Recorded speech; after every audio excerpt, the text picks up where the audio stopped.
Hi YouTube, thank you so much for joining me for another one of my monthly budgeting videos. I'm really excited to be recording these because I think that they are really keeping me accountable and focused on my money. It's also quite interesting, like the feedback that I'm getting on some of the budgets that other families are working with. It's given me more intentional ways to save money also. And yeah, it's just been really lovely. So thank you for joining me. Obviously, if you watch the video, make sure that you like, comment, subscribe, tell me how this compares to your family budget, because I believe that this is a more accurate reflection of most large families living in the UK than a lot of the ones that I see where it's families up north, where it's maybe shared with a partner. I am obviously self-employed. I have 6 children. I'm fully accountable for all finances in the house. So the numbers are a lot bigger, but I think equally, as I said, that they're quite accurate. So the first thing I do every month is obviously just have a little reflection on what happened last month. So I go through, actually have a spreadsheet if you're interested. It's called Ditch the Debt spreadsheet. So this helps me to manage my debt payments, but also get focused on all of my outgoings and budget for the month ahead, but also track my savings, my investments, any of the investments for the kids. It also helps me to calculate my net worth. So that's also something that I want to track. It helps me manage my credit rating, because I'm also looking to purchase property next year. I came off of the property ladder probably about 10 years ago because I sold my first house to, well, not my first house, I had quite a few houses at one point, but sold my last house to buy my first business. So obviously it's been a bit of a journey getting back onto the property ladder, and that's part of, again, the reason that I want to be more intentional with my finances this year.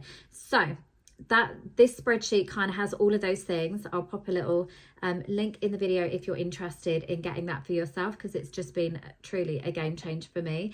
And also I love spreadsheets. So the first thing I do is obviously, update all of my debts and the payments that I've made from last month.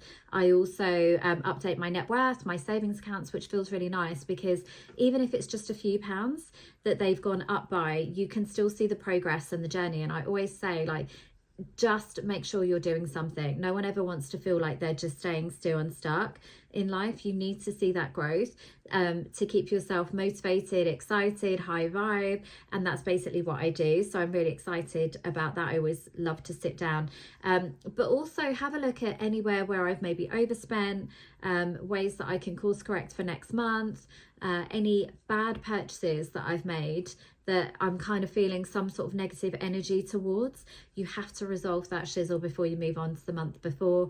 So if it feels like a bad expense, why is that? Because you don't ever want to be carrying around negative energy towards expenses that are going out. Otherwise you end up like blocking the flow of abundance. You want to just continually be excited and focused on what's coming in. So this month I had some additional expenses. Basically, I took the decision to homeschool my daughter a little bit unexpectedly. I can't remember if that was in February, I think it was.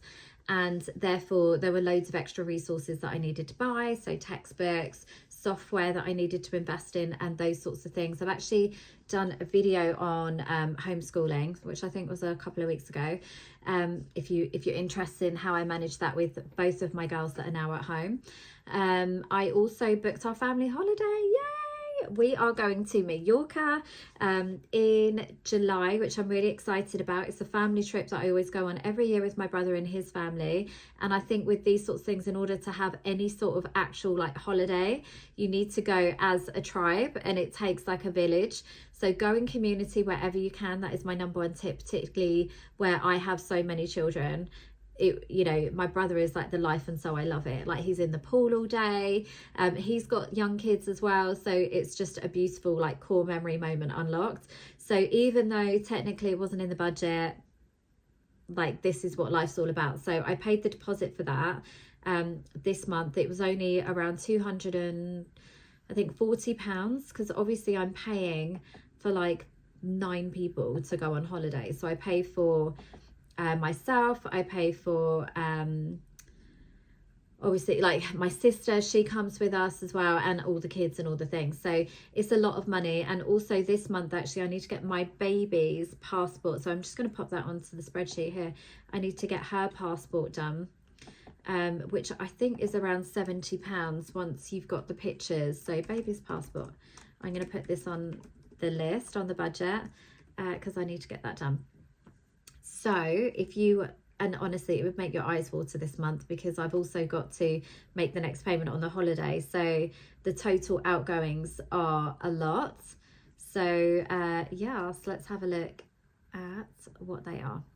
So from the top, these are like my non-negotiable, they're like my fixed costs. So I've got my rent, which is 2,200. That was obviously increased recently, which is frustrating, but still a really great deal given with where I'm living in one of the most expensive counties in the UK. So, you know, I'm still getting a bargain with that.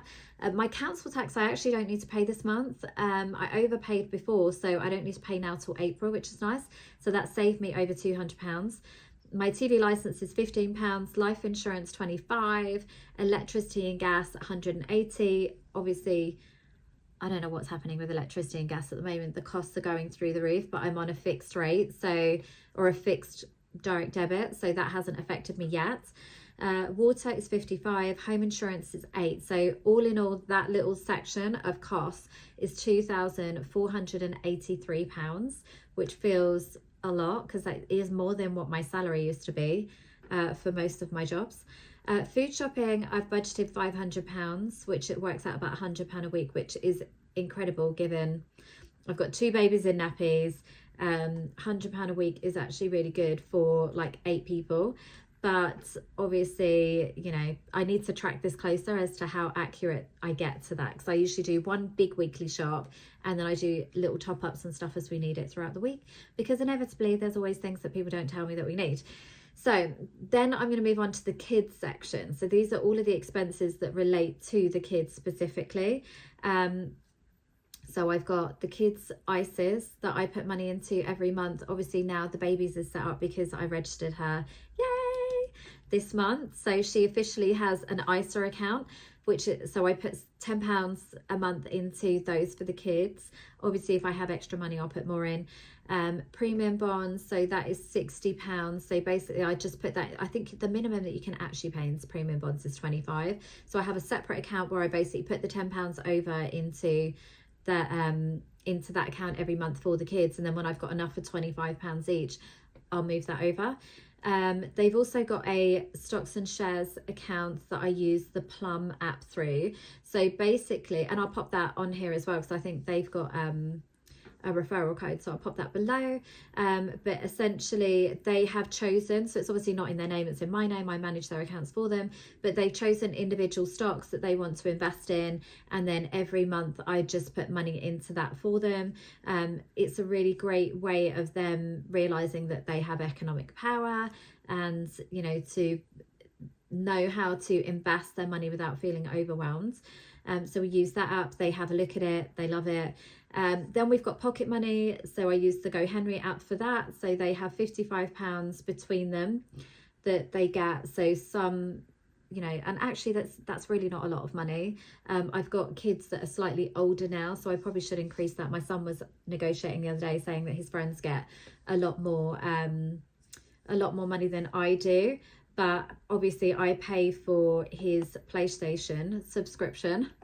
So I've just realised that's not on here either. God, I need to put that on there as well. So PlayStation subscription, and that's £7 a month. So then I've got the baby's passport that I need to get done this month, which I think is around £70 once you get the pictures done. Then I've got my daughter's phone, which is on a phone contract, that's only £9, so I pay for that for her. I'm still paying for her drama lessons for the next 2 months, even though she isn't there and having them anymore. There was a notice period that was 3 months, so I've got to pay that for the notice period. My son goes to football, those are £80 for his football lessons. My other son goes to karate, and that's £24. Obviously now, because my daughter's not at school and not going on a school trip, I've saved £60 this month, because I was supposed to be paying for her Alton Towers trip. We don't need to pay that, so yay. But I have got an Isle of Wight trip for my son that I'm paying £50 a month for.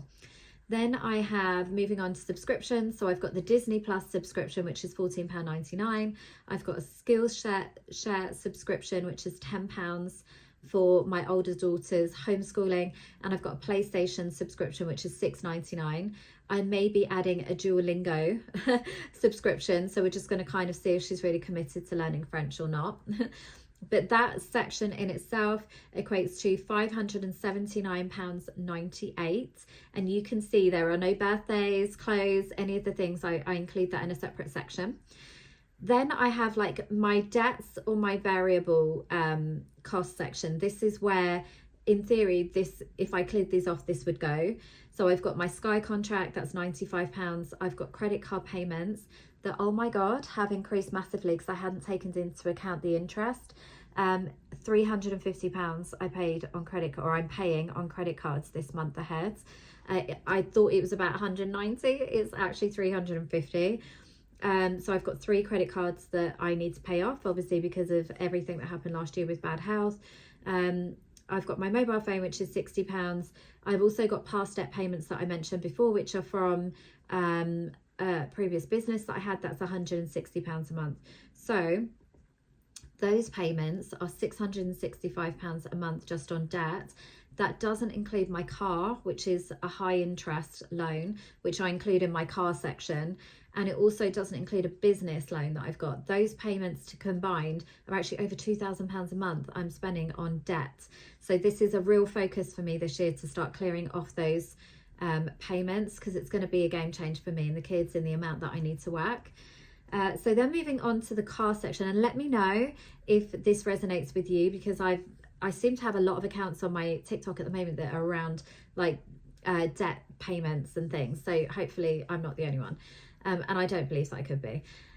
So then the car section. So I've got my car tax is £33 a month. My car finance is £550 a month, which is obviously a high interest debt. So I need to get that off. Car insurance is £92 a month. My gap insurance is £37 a month. And I pay around £100 in petrol. I don't go very far.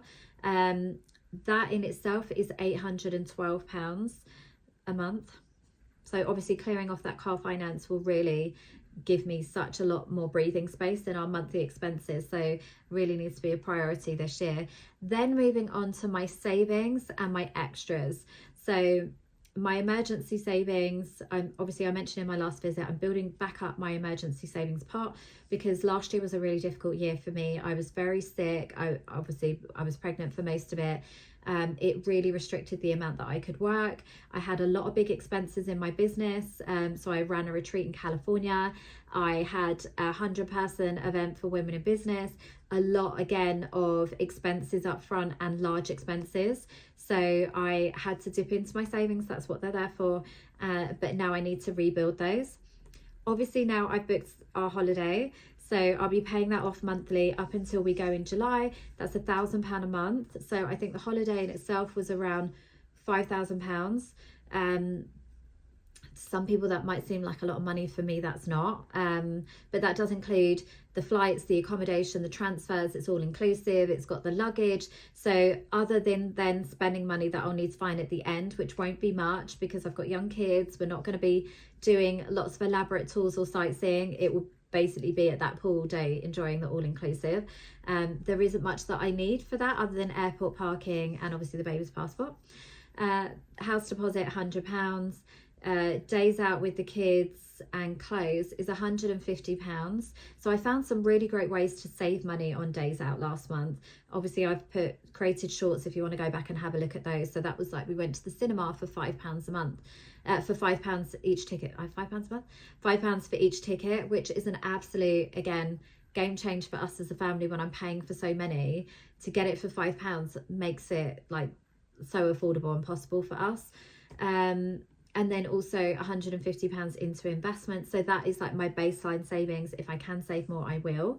And this obviously doesn't include any of my business expenses or taxes. So my total for the savings is £1,450.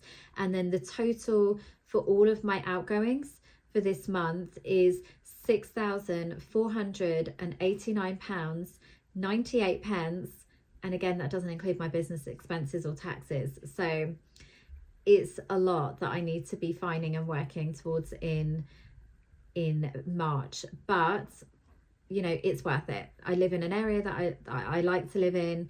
We've got a nice-ish house. We've got a holiday to look forward to. The kids are being taken care of. I'm looking after my future self with investments. You know, we could be scrimping and saving and budgeting and cancelling things, and that's always there as an option. But I believe in, instead of like cutting expenses, to just focus on earning more money, which is what I'll be doing. So hopefully you can help me with that by subscribing to my channel and helping me to monetize this platform.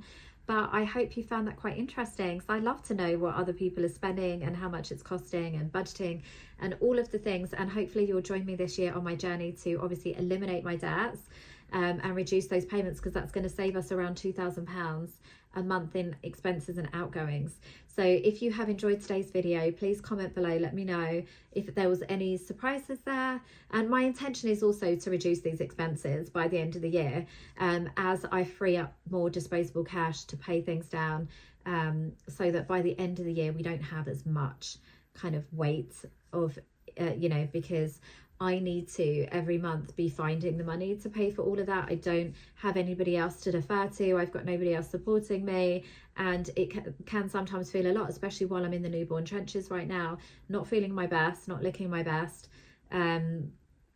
But that's why I'm tracking the little wins and the little progress. And equally, so much can happen in a year, right? Like I said, I could monetize this channel. I could get an incredible opportunity. I'm writing my next book. So that could be, you know, another bestseller that brings another influx of cash. So there is always like more money available, and I'm really staying in the positive, abundant mindset with that. So let me know your thoughts. Please make sure that you like, comment and subscribe, and I will see you on my next video.